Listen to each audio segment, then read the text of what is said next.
있다는 거예요. 사도 바울은 이 사실을 자신의 스스로 경험하고 그렇게 오늘 힘주어 설명하고 있어요. 다시 설명하자면 원래는 질그릇같이 망할 수밖에 없는 존재가 우리 인생의 최종 모습인데, 그러나 예수님을 만나 보배 되신 그분을 내가 영접하고 믿음으로 내 자신이 귀해지게 되고 내 자신이 능력 있는 사람으로 바뀌어지게 된다는 거예요. 할렐루야. 그러면 사도 바울 오늘 본문에서 말하고 있는 우리가 질그릇 같은 우리 몸에, 우리 마음에, 우리 영에 담아야 할 보배를 무엇으로 표현하고 있습니까? 10절을 보십시오. 우리가 항상 예수의 죽음을 몸에 짊어지면 예수의 생명이 또한 우리 몸에 나타나게 하려 함이라. 아멘. 예수가 나를 위해 십자가에 죽으시고 다시 사흘 만에 부활하심으로 우리의 구속주가 되셨다는 사실을 믿으면, 영접하며 받아들이면 그 보배이신 예수 그리스도의 생명이 내 안에 있게 되기 때문에 하나님의 크신 능력 있는 성도로 바뀌어지고 성숙해지고 쓰임받을 수 있다는 거예요. 할렐루야. 사랑하는 여러분, 나는 질그릇에 지나지 않습니다. 너무나 부족합니다. 그러나 저와 여러분이 믿는 예수님을 영접하고 그분이 내 죄를 다 도말하시고 하나님의 자녀로 삼아주셨다라고 하는 사실을 믿으면 그 보배 되신 생명이 내 안에 계시기에 하나님만이 가지는 크신 능력도 가지는 것이 되기에 오늘 우리는 환경과 상황을 극복해낼 수 있을 줄로 믿습니다. 연약함도 이겨낼 수 있을 줄로 믿습니다. 그러니 포기하거나 좌절하거나 힘들다고 좀 여러 가지 어려움이 있다고 낙심하지 않게 될 줄로 믿습니다. 살아가는 삶의 모습이 세상 사람과 달라질 수밖에 없어요. 사람들은 환경에 따라 희비애락이 갈라지지만 우리 그리스도인들은 조금의 영향은 받을지라도 결국은 승리해내고 이겨내고 소망 가운데 믿음의 생활, 사회생활 잘 감당해내는 성숙한 그리스도인이 되어질 줄로 믿습니다. 여러분, 오늘 읽은 7절의 말씀을 통해서 그릇의 가치를 한번 생각해 보도록 하겠습니다. 그릇의 가치는 그 그릇 그 자체에 있는 것이 아니죠. 무엇을 담느냐에 그 그릇의 가치가 달라지죠. 할렐루야. 질그릇은 나이지만 내 안에 누가 있습니까? 예수님이 계시기에 나는 가치 있는 존재가 된다는 거예요.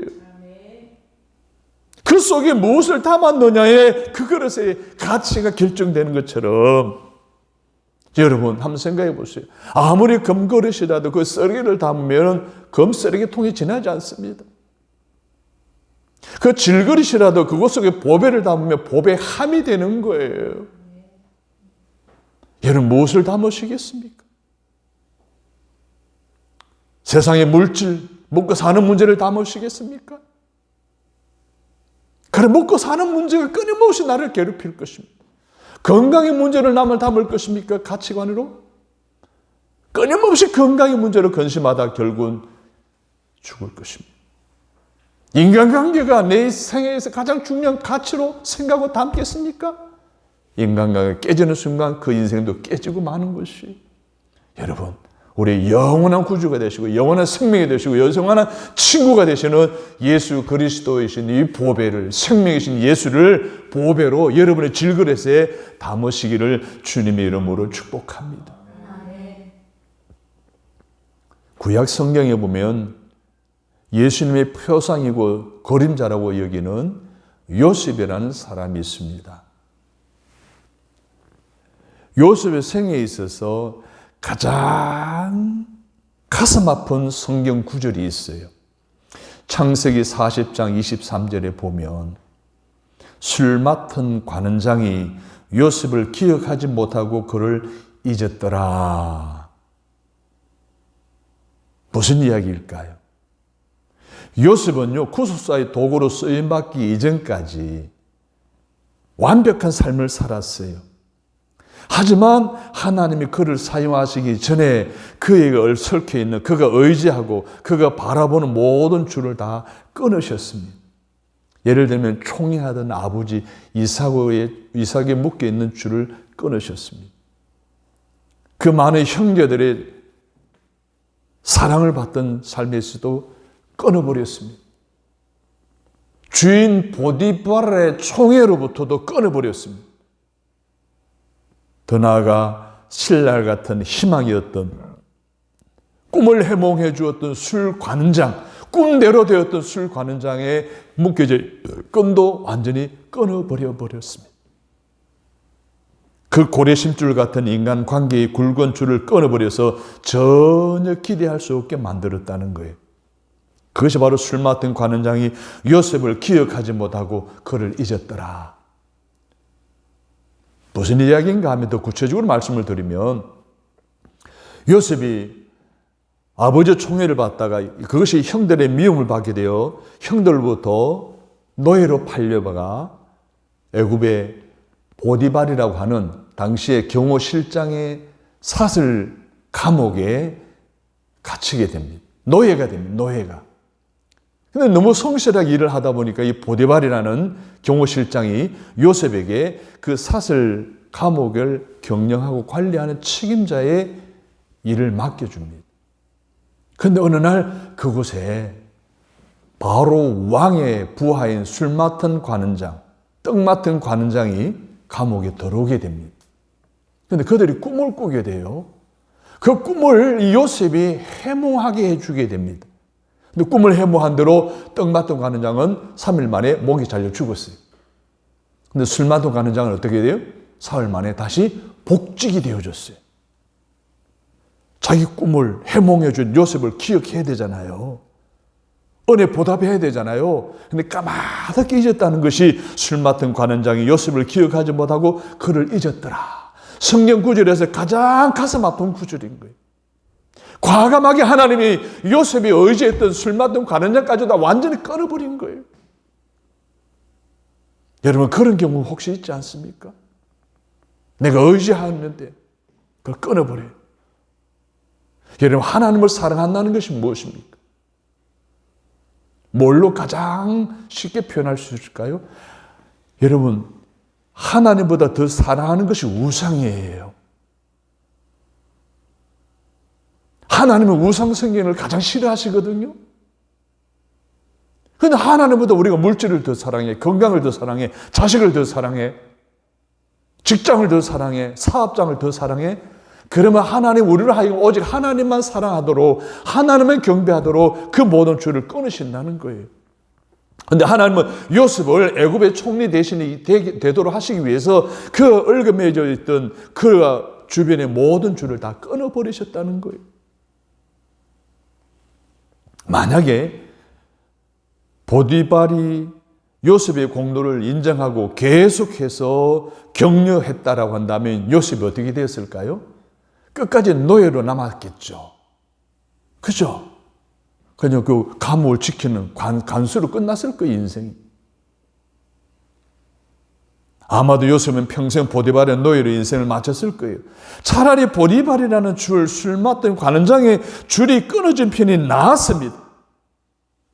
요셉은 이 사건을 통해서 부모도 형제도 그리고 그 누구도 사랑하고 함께할 동력자이지만 의지의 대상이 될 수 없다는 사실을 깊이 깨닫게 된 거예요. 할렐루야.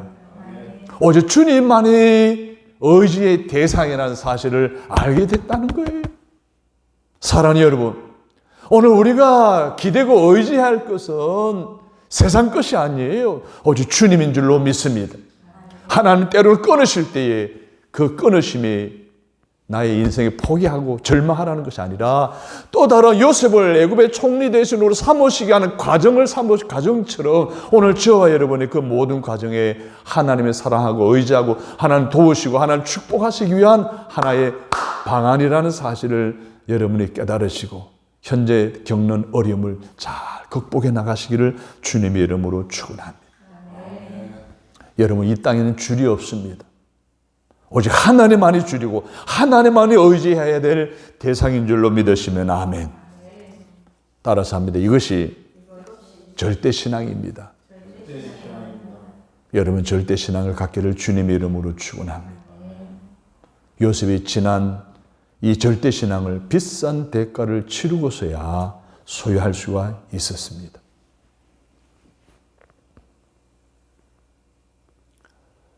또 한 신앙의 위인이 있습니다. 이도 예수 그리스도의 그림자 또는 표상으로 알려져 있는 인물입니다. 바로 다윗입니다. 이스라엘의 초대왕 사울의 뒤를 이어 왕이 된 다윗, 많은 자녀를 두었습니다. 그런데 그 자녀 중에 암논이라고 하는 이 아들이 이복 여동생을 허무하게 되었어요. 그래서 모사를 꾸며서 그 다말을 어떻게 해요? 억지로 취합니다. 강간을 해버렸어요. 이 사실을 난 친오빠 압살롬이 마음에 혹심을 품고 기회를 삼고 기회를 만들어서 이 암논과 그 모든 형제들을 다 죽입니다. 형제의 난이 일어난 거예요. 자기 아들들 가운데 일이 일어나니까 어떻게 해요? 얼마나 노발대발하겠어요. 그래서 압살롬이 도망을 가게 됩니다. 그 도망가 있는 압살롬에 대한 그림을 잊지 못한 다윗, 결국 압살롬을 데리고 와서 궁중에 머물게 합니다. 호시탐탐 기회를 노리는 압살롬이 어떻게 합니까? 자기 세력을 구축합니다. 그리고 반란을 일으킵니다. 다윗은 결국 폐위되어 버리고 맙니다. 그토록 자식을 의지했던 다윗, 결국 그 어려움을 당하자 그 자신이 그제서야 이 끈질기고 고래심줄 같은 이 관계, 이것을 하나님이 끊으셨구나, 내가 의지할 분은 하나님밖에 없구나라는 사실을 깨닫게 됩니다. 그래서 다윗이 뭐라고 합니까? 모든 줄이 끊어진 다음에야 다음과 같이 고백하기를, 시편 146편 3절 5절에서 귀인들을 의지하지 말며 도울 힘이 없는 인생도 의지하지 말지니 그의 호흡이 끊어지면 헐구로 돌아가서 그날에 그의 생각이 소멸하리로다. 야곱의 하나님을 자기의 도움으로 삼으며 여호와 자기 하나님에게 자기의 소망을 두는 자는 따라서 합니다. 복이 있도다. 야, 다윗은 철저하게 자기가 의지했던 모든 것을 끊어진 다음에야 그제서야 하나님을 의지하라니, 그런 사람이, 하나님께 소망을 두는 사람이 복이 있다라고 고백하고 간증하고 오늘 우리에게 말하고 있는 것입니다. 사랑하는 여러분, 우리가 세상에 대해 빨리 절망할수록 참 구원자이신 하나님을 더욱 의지할 수가 있습니다. 나를 항상 기억하시는 하나님만 의지하는 것이 진정한 복인 줄로 믿으시면 아멘. 그렇습니다. 하나님은 의지하는 것이 하나님에 대한 절대신앙, 그것이 바로 진짜 믿음입니다. 그것이야말로 진짜 신앙이고 세상도 사탄도 손대지 못하는 승리하는 믿음입니다. 이 능력 있는 신앙인이고 승리하는 믿음으로 하나님을 의지했던 사도 바울은 오늘 본문 8절 9절에서 이렇게 말합니다. 같이 읽습니다. 우리가 사방으로 우겨쌈을 당하여도 쌓이지 아니하며 답답한 일을 당하여도 낙심하지 아니하며 박해를 받아도 버림받지 아니하며 거꾸로 뜨림을 당하여도 망하지 아니하고. 할렐루야. 그렇습니다. 사도 바울은 절대 신앙을 소유했기에 복음을 전하면서 겪게 되는 수많은 걸림돌을 넘어설 수 있었다라고, 하나님 보호해 주시고 하나님 지켜주심으로 감당할 수 있었다라고 간증을 하고 있습니다.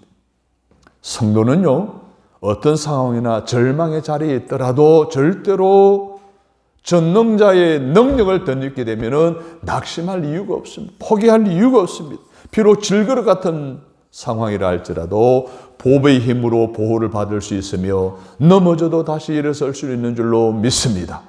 때로는 내가 죽더라도 결코 망한 것이 아니다는 이 사실입니다. 왜? 예수의 절대 능력이 내 안에 있기 때문에. 할렐루야. 중국 선교사 허드슨 테일러는 이런 말을 했어요. 하나님을 위해 위대한 일을 행한 하나님의 인물들은 모두 연약한 사람들이었다. 왜냐하면 하나님이 그들과 함께 하시도록 하나님만 의지하는 사람들이었기 때문이다. 사도 바울은 이렇게 고린도후서 12장 10절에서 간증하기를, 그러므로 내가 그리스도를 위하여 약한 것들과 능욕과 궁핍과 박해와 공고를 기뻐하노니, 따라서 합니다. 이는 내가 약한 그때의 강함이라. 할렐루야. 우리는 약하지만, 질그릇 같은 존재이지만 보배 예수 생명을 담은 그릇이기에 하나님이 가지신 크신 능력이 오늘 우리의 삶을 통해, 여러분의 입술을 통해 드러나게 된다는 사실을 믿으시면 아멘. 사람은 누구나 다 질그릇입니다. 그러나 그 안에 예수의 생명, 보배를 담으면 가치가 달라지는 거예요. 그래서 사람은 약하지만 성도는 강합니다. 왜냐하면 하나님의 크신 능력이 오늘 그 성도를 통해, 그리스도를 통해 드러나고 나타나기 때문에 그렇습니다. 그때 여러분이 겪고 있는 어떠한 어려운 일이라 할지라도 여러분은 극복해낼 수가 있습니다. 보배를 담은 저와 여러분이 능력 있는 삶을 살아가시게 되기를 주님의 이름으로 축복합니다. 하나님, 생명이 되시는 보배를 담은 가치 있는 질그릇으로 살아가기를 원하는, 그래서 하나님의 말씀을 아멘으로 받은 우리에게 앞으로 닥칠 어떠한 절망과 고난도 극복해낼 수 있음을 확신합니다. 그래서 구주 예수 의지하며 예수 믿는 것은 받은 증거 많도다라는 찬양처럼 날마다 간증이 넘치는 삶을 살아가도록 도와주옵소서. 예수님의 이름으로 기도합니다. 아멘.